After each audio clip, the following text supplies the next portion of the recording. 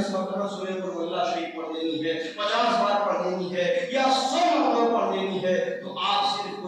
سورہ قل اللہ شریف بھی پڑھیں تو کم از کم آپ قرآن کی تلاوت کا ثواب پا لیں گے، اور آپ کا قرآن کا تلاوت کیا جا رہا ہے یہ پا لیا جائے گا۔ لہذا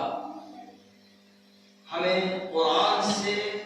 قطعاً غافل نہیں رہنا چاہیے۔ رمضان کا مہینہ آ رہا ہے، رمضان میں بھی اور ثواب پڑ جاتا ہے، نفل کا ثواب فرض کے برابر ہو جاتا ہے، تو رمضان کے مہینے میں بھی قرآن عظیم کی خوب تلاوت کریں، اور یہ